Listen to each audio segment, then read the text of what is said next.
पिछले एपिसोड में हम ये समझे थे कि जो लव का एसेंस होता है वही धर्म का बीज होता है। और ये जो धर्म की बीज होती है ये हर एक इंसान के अंदर होती है, हर एक जीव के अंदर होती है, हर एक चीज के अंदर होती है। जहां इसे जगाने के लिए हमें प्रेम के रास्ते से ही जाना पड़ता है। अगर किसी को धर्म के रास्ते पे चलना है तो वो प्रेम के जरिए ही धर्म के रास्ते पे चल सकता है। जहां पे हम ये भी समझे थे कि जो राधे और कृष्ण के बीच प्यार था वो सोल का इनर रिफ्लेक्शन था, जहां पे दोनों एक दूसरे से मिल ना सके, उसके बाद भी उनका मिलन इतना गहरा था, आज तक किसी ने उनको अलग नहीं कर पाया। जहां पे आजकल के लोगों को लगता है कि जो धर्म होती है वो किताबों से आया करती है, वो ग्रंथों से आया करती है, वो मंदिरों से आया करती है, वो मस्जिदों से आया करती है। पर ये जो धर्म होती है ये कभी भी कहीं बाहर से नहीं आती, हमेशा अंदर से ही आया करती है। जहां पे जो इंसान इस गहराई तक पहुंच जाता है, अपने अंदर के धर्म को उजागर कर पाता है, वो इंसान एक नया धर्म लिखता है, एक नया एहसास लिखता है।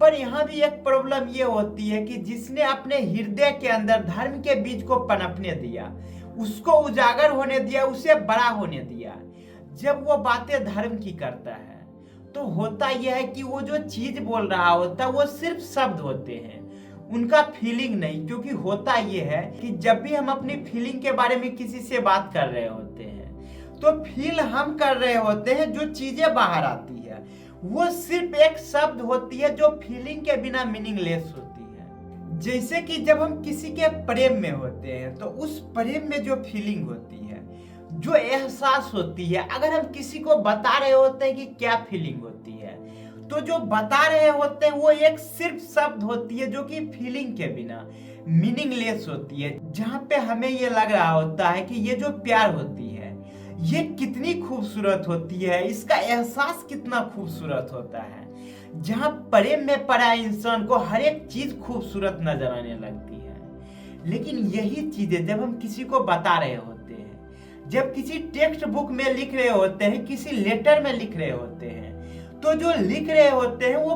प्रेम नहीं होता, वो सिर्फ एक शब्द होता है। और शब्द में प्रेम के बिना उस शब्द का कोई मीनिंग नहीं रह जाता। अगर लोगों को उसका मीनिंग समझना है, जो हम लिखे हैं कि प्रेम का एहसास क्या होता है, जब किसी से गहरी प्यार होती है तो उस समय क्या फीलिंग होती है, अगर इस फीलिंग को समझना है तो उसे भी किसी से प्रेम करना होगा जिसके जरिए वो उन चीजों को समझ सकेगा। और फिर जब वो उस शब्द को पढ़ेगा तो हर एक लाइन का मीनिंग उसे अच्छे से समझ आएगी, वो भी फीलिंग के साथ। तो जो धर्म बनी थी, धर्म भी इसी कंसेप्ट पे बनी थी कि जो इंसानों ने फील किया, जिस सच्चाई को फील किया, उस चीज को वो लोगों को बताने लगा। जहां लोग क्या करने लगे कि उन चीजों को टेक्स्ट बुक में लिखने लगे, पत्थरों पे लिखने लगे, शिलालिपि में लिखने लगे, जिसकी वजह से लोगों को ये लगने लगा कि जो लिखा है वही धर्म है। पर प्रॉब्लम यह है कि जो लिखा है वो सिर्फ एक शब्द है।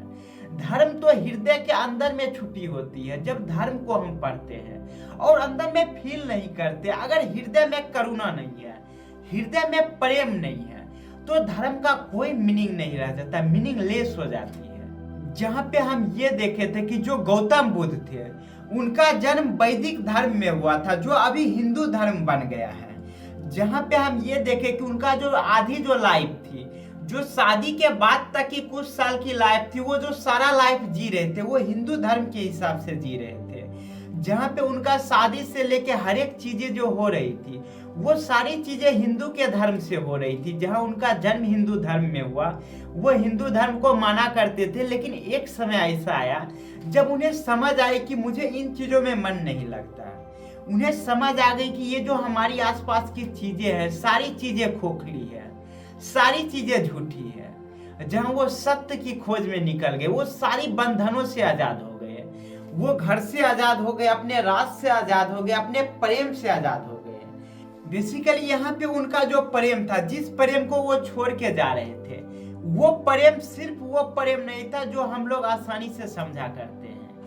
यहाँ पे उनका जो प्रेम था वो इतना ज्यादा गहरा हो गया था कि वो प्रेम के बंधन से भी आजाद हो गए थे। अब सुनने में ऐसा लग सकता है कि ये कौन सी बातें हो गई कि अगर हम किसी चीज से प्रेम करते हैं और उस प्रेम को छोड़ देंगे या प्रेम गहरा हो जाएगा तो हम कहेंगे कि हम उस प्रेम से भी आजाद हो गए। तो इसे कुछ इस तरीके से हम समझ सकते हैं कि जैसे अगर मुझे किसी से गहरी मोहब्बत हो गई है पर सामने जो पर्सन है वो मुझसे उतना ही नफरत कर रहा होता है जितना हम उससे प्रेम कर रहे होते हैं। जहां हमारे लिए अब मायने सिर्फ ये रह जाती है उसकी आंखों में ना कोई आंसू आए और उसकी चेहरे पे से कभी भी मुस्कुराहट जाए नहीं। तो यहाँ जो प्रेम होती है उसे पाने की प्रेम होती है। लेकिन हम देखते हैं कि हम जितना उसके पास जाते हैं, जितना उसके करीब जाते हैं, वो उतना ही हमसे ज्यादा नफरत करने लगती है, वो उदास रहने लगती है, वो हैप्पी नहीं रहती अपनी जिंदगी में। तो यहाँ पे हमारे पास दो रास्ते बचते हैं। एक रास्ता तो ये बचता है कि जबरदस्ती उसे रस्सी से बांध के रख ले,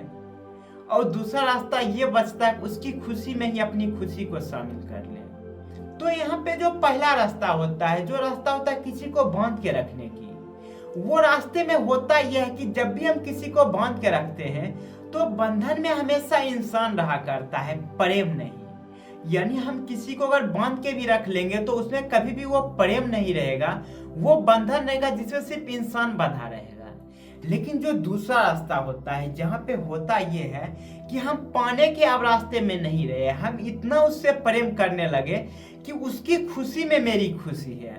तो यहाँ पे होता ये है कि उसकी खुशी इतना इम्पोर्टेंट हो जाती है हमारे लिए कि अगर वो मुझे छोड़ के जाना चाहती है और जाने में वो ज्यादा खुश होने लगती है, तो यहाँ पे उसकी उस खुशी को देख के हमें ये गम नहीं रहता कि वो मुझे छोड़ के जा रही है, बल्कि हमें एहसास होता है कि मैं उस बंधन के भी पार चला गया जिसमें बंधे हुए लोग कभी आजाद नहीं हो पाते। यानी जब प्रेम के बंधन से भी पार हो जाता है इंसान, तब जिस चीज की शुरुआत होती है वो होती है धर्म के बीज को पनपने की शुरुआत।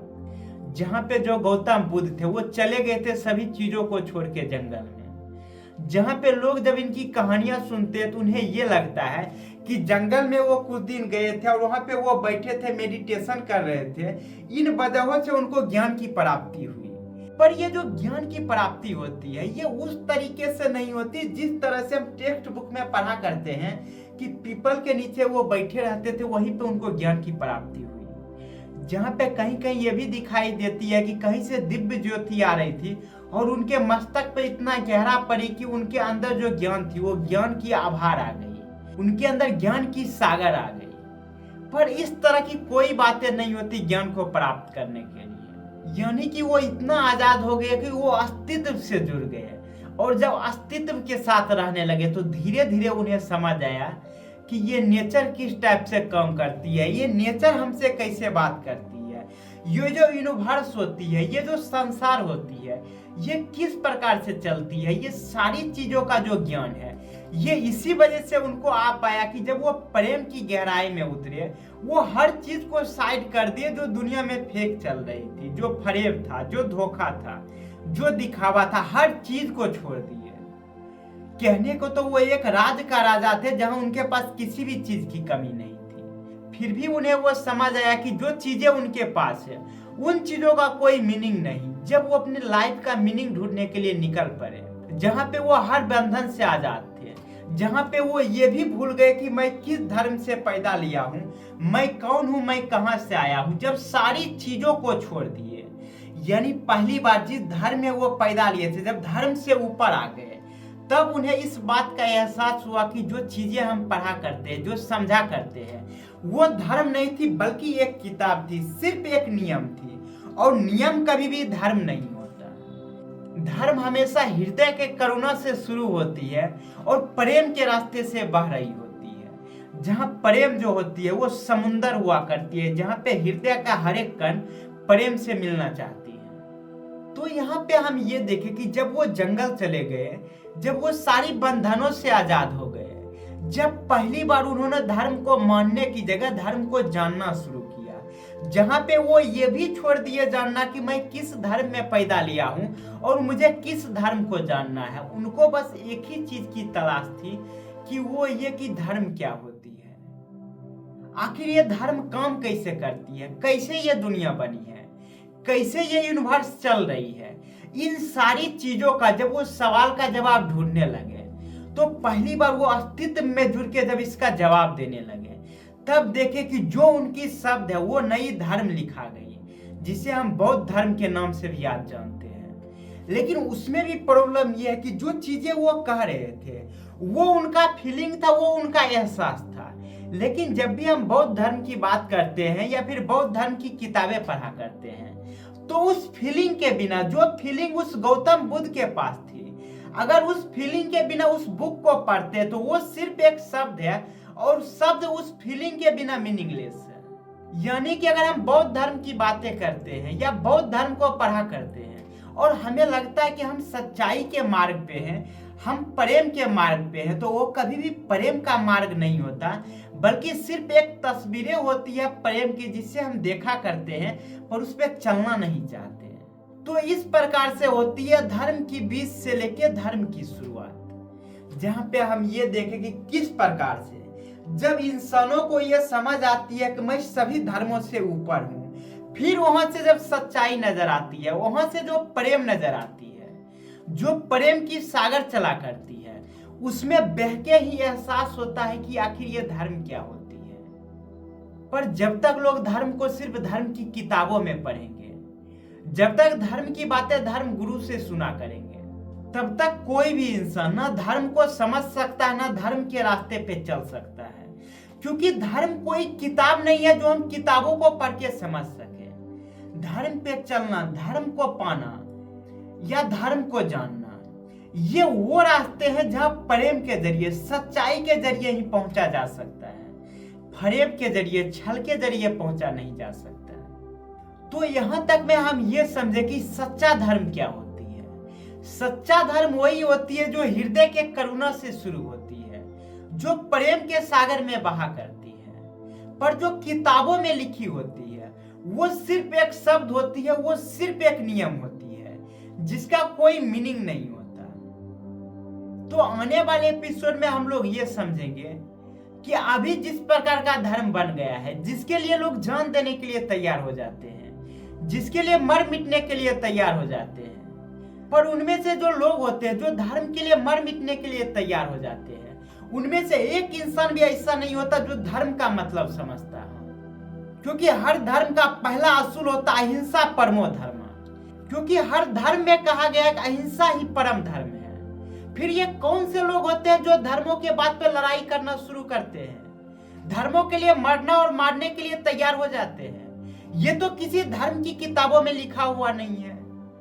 गौतम बुद्ध भी पैदा हुए थे हिंदू धर्म में, और फिर भी जब वो धर्म को जाने, जब उस बात को बयां किए, पर यहां से जो उनकी बातें हैं, उनकी बातों को लोगों ने एक नया धर्म कह दिया। गौतम बुद्ध कभी ये नहीं चाहते थे कि एक धर्म बने जो गौतम बुद्ध के नाम से हो। वो चाहते थे लोग सच्चाई के रास्ते पे चले, लोग सच्चाई को फील करें, सच्चाई को जाने। पर लोगों ने फिर से वही गलती की कि शब्दों में लिख दिए गए उनकी बातों को, उनकी एहसासों को, यानी गौतम बुद्ध के शब्द तो जिंदा रह गए पर उनकी फीलिंग को मार दिया गया। पर उनकी फीलिंग को, उनकी एहसास को इसलिए मार दिया गया कि लोग उनके शब्दों को, जो किताबों में लिखी गई बाद में, उसको इतनी तवज्जो देने लगे कि उनका जो एहसास था, उनकी जो फीलिंग थी, वो हृदय में दफन हो गई और जो बाहर निकली वो धुआं से, वो धर्म की किताब बन गई जो सिर्फ शब्द है, जिसका कोई मीनिंग नहीं